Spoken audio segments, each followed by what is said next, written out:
Hi everyone, welcome back to another Romeo and Juliet annotation video. This video is going to be looking at Act 2, Scene 6. So last time we read, we saw the scene between the nurse and Juliet, where the nurse tells Juliet about Romeo's plan to be married at Friar Lawrence's cell. In Act 2, Scene 6, we are now at Friar Lawrence's cell, and we enter with Friar Lawrence and Romeo, and in this scene, Romeo and Juliet are married. Friar Lawrence: so smile the heavens upon this holy act, that after hours with sorrow chide us not. Amen, amen, but come what sorrow can, it cannot countervail the exchange of joy that one short minute gives me in her sight. Do thou but close our hands with holy words, then love devouring death do what he dare. It is enough I may call her but mine.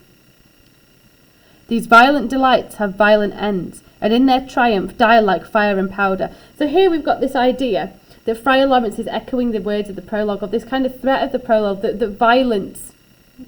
violent delights like love and passion will have violent ends, like the death of Romeo and Juliet. So we see him again as this kind of all-over, all-knowing type of character. He sees the events that are to come, really. But he also uses this really nice simile like fire and powder, which suggests that their ending will be explosive and impactful. So it's not going to be something that merely fades out. There's going to be a lot of drama around it, we can assume.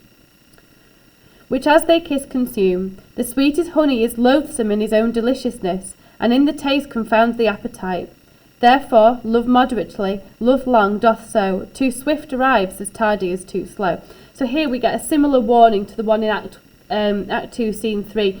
This idea about pace, that too quickly, if you move into these things, like Romeo and Juliet's relationship, that this can kind of bring things to a downfall much quicker. Enter Juliet. The friar continues, here comes the lady, oh so light of foot will ne'er wear out the everlasting flint. A lover may bestride the gossamers that idles in the wanton summer air, and yet not fall, so light is vanity.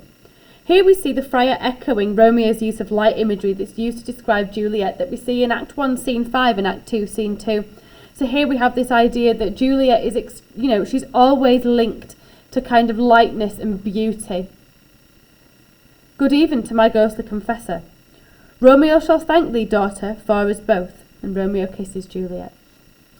As much to him, else is his thanks too much, and she returns his kiss. Ah, Juliet, Romeo says, if the measure of thy joy be heaped like mine, and that thy skill be more to blazon it, then sweeten with thy breath this neighbour air, and let rich music's tongue unfold the imagined happiness that both receive in either by this dear encounter. Conceit more rich in matter than in words, brags of his substance, not of ornament. They are but beggars that can count their worth, but my true love is grown to such excess I cannot sum up some of half my wealth.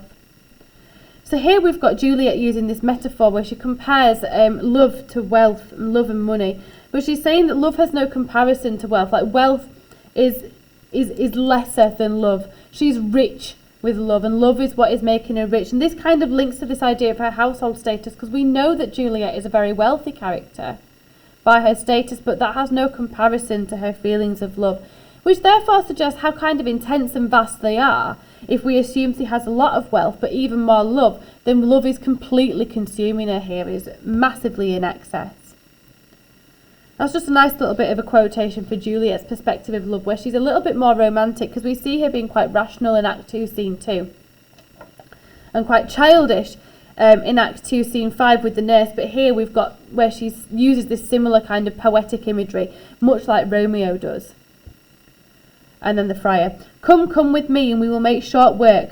Again, this idea, short work of pace. Everything's hurried along.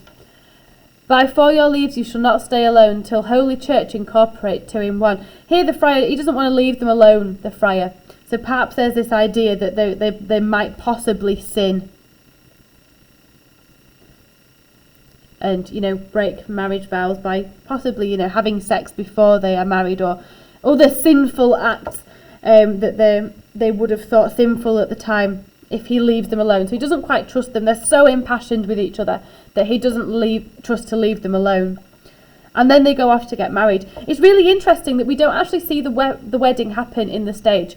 A lot of Shakespeare's adaptations here, a lot of film versions or, theatre versions do actually have the wedding happen in them, but it's not actually written into the text.